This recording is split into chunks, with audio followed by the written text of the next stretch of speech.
I hate to break this to you, but you're probably making some mistakes in the bedroom when it comes to design, and we're gonna talk about them in today's video. Before we do that, smash that subscribe button so you can stay up to date on all things interior design, but let's get into today's video. The first mistake you're making in the bedroom is that you are adding too many mirrors. So have you guys ever heard of that hotel that has the mirror on the ceiling? I'm not talking about that. That's way too far. I don't think most people are doing that. But people add way too many mirrors to the bedroom. You see them on either side of the nightstand, which I like, obviously, but people have them over their dressers. They have one on the floor. They have an accent mirror on the wall. It's mirror on the wall, and there's nobody talking back, which is good because that's scary. But there are so many mirrors, and what is the function of them? So the function of a mirror is not only to be able to see oneself, but it also reflects light and it also reflects empty space to help a space feel larger and help a space feel brighter. When a mirror is in our bedroom, it oftentimes does not do that. We don't remember to position them in front of windows or in front of empty spaces to make the space feel larger and brighter, and it tends to just reflect darkness and clutter, which is the exact opposite of what we want to do with our mirrors. When it comes to putting mirrors in the bedroom, lots of people say you shouldn't have them at all. They bring really bad energy. You do not need a mirror in the bedroom. Now, if you do not subscribe to that, which is also fine, you can have mirrors, but you don't want them directly facing you. Just think, if I woke up in the middle of the night and I saw myself in the reflection directly across from me, I would think that someone broke into my house and it would be a scene straight out of Kiva's horror movie, and Kiva doesn't have a horror movie. That sounds awful. What we want to have across from us is something that is palatable, something that we enjoy looking at, whether that be artwork. You don't want to see a face when you look directly across the bed.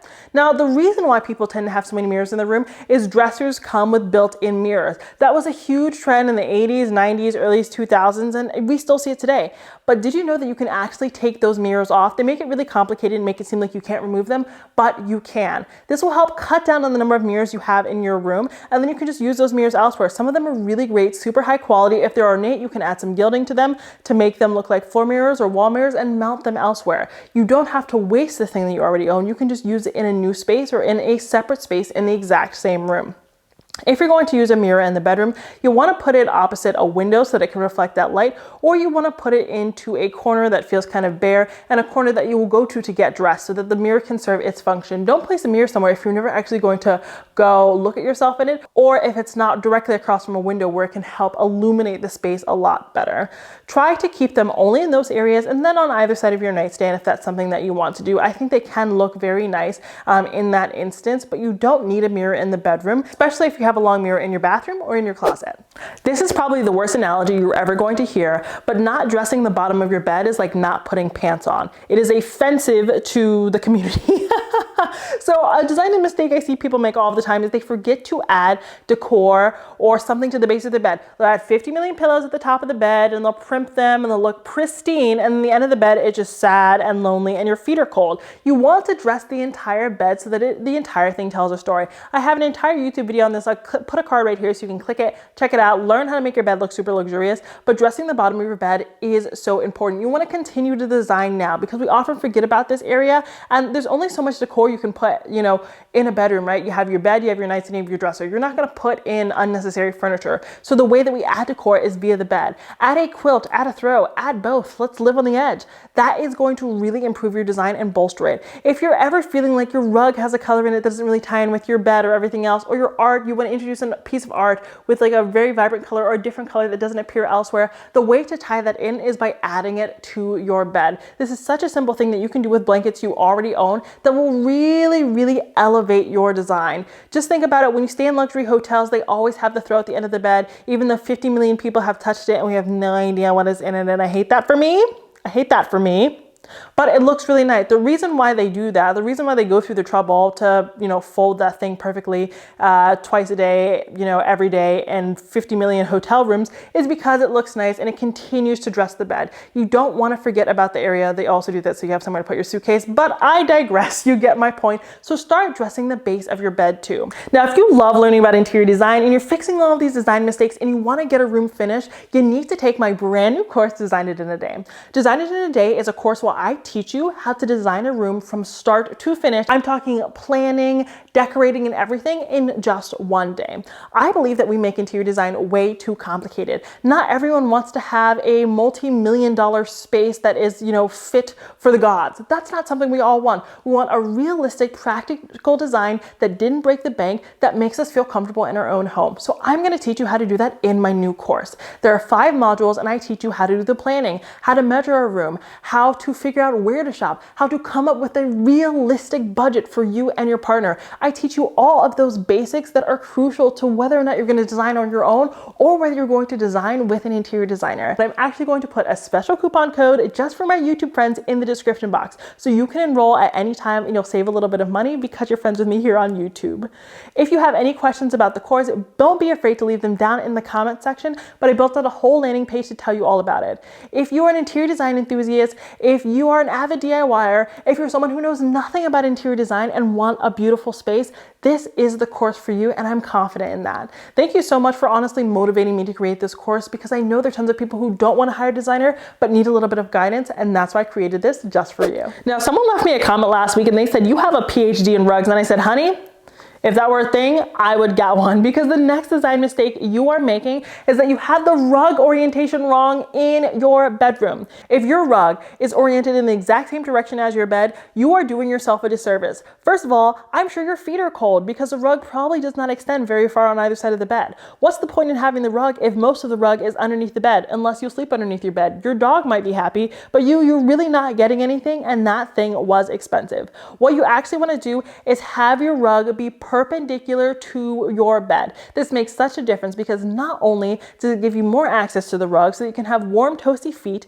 in the morning or in the middle of the night when you have to pee, but it also makes the room look larger. When you have something that looks too small under your bed, which it definitely will if you have it in the long orientation, it makes the room look narrow and it makes it seem like you're trying to cramp all of your furniture in an itty bitty little space. Even if it is an itty bitty little space, if you turn the rug the other direction, it's going to make such a huge difference. It's going to open up the room. It's going to make it seem a lot more visually appealing, and you're going to actually be able to experience the rug and the pattern on it and the colors on it. Again, we're not going to buy something if we're going to hide it, so switch the orientation of your rug. It is going to pack a punch, and it's going to make a huge difference in how you actually experience the piece. Now, not only are rugs normally oriented wrong for the bed, but they also tend to be too small.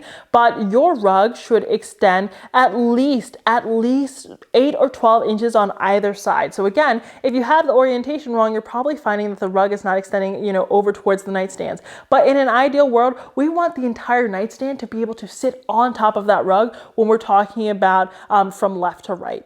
Now, something else I will also say is that if we can get a rug big enough that allows all of our bed and all of our nightstand to sit on top of it, that's great. But rugs are expensive AF. So if that's not in the budget, at least you want to get a rug that sits right in front of the nightstand. So it's large enough so it can sit under the bed. There's at least a foot at the base of the bed, and it comes right up to the feet of the nightstands. But we want the rug to be as wide as the nightstands if possible. I'm not going to sit here and pretend like that isn't super expensive. So something else you can do that's a little bit more low budget is you can have runners on either side of the bed. I'm not going to sit here and say that that is my #1 choice, but it is an option for you. If you're also ever struggling with rug price, one of the best ways to kind of get around these rug rules is to go with an oblong rug. So an amoeba rug, a cowhide, a faux cowhide, something that has like a wonky shape. Those don't have to abide by these rug rules. So that is a good way to kind of skirt around these interior design mistakes. There is nothing sexier in the bedroom than a good chandelier. I'm sure we'd probably disagree on that. There are probably sexier things in the bedroom, but in my opinion, a chandelier is it for me. A chandelier is it for me, but let's talk about where that chandelier should go.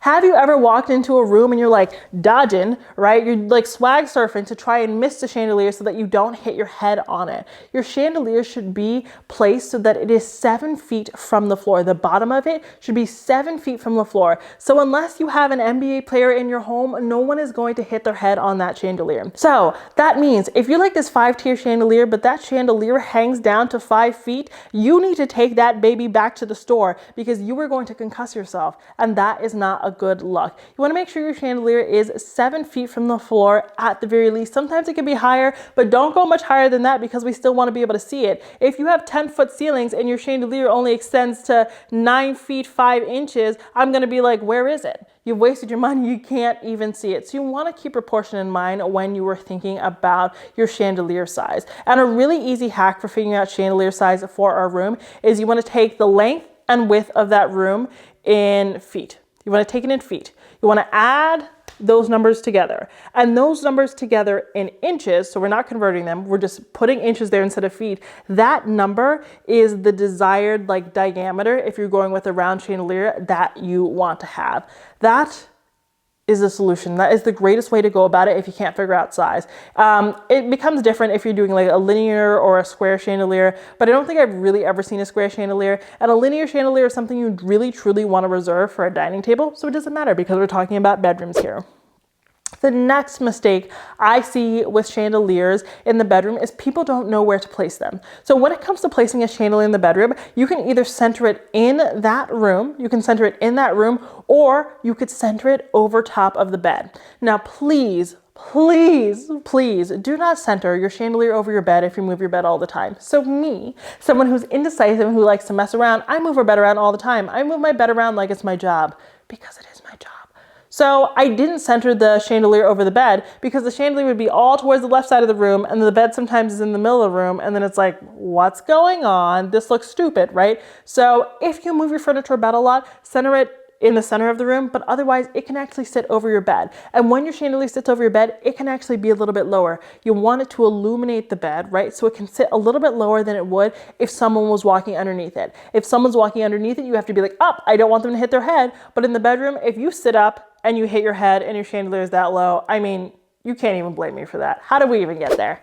And speaking of lighting, we have to have lighting in the bedroom. We have to have lighting in the bedroom. One of the things I hate the worst about hotels is they don't have overhead lighting, but they compensate for that by adding lighting absolutely everywhere. In your bedroom, you should have overhead lighting. You should have nightstand lighting. You should have a lighting near your accent chair. You should even maybe have under bed lighting. If you get up in the middle of the night to pee and you trip, you can actually have LED lights that are motion censored. You should have so many different types of lighting in the bedroom. It isn't just decorative, it's so that you can see.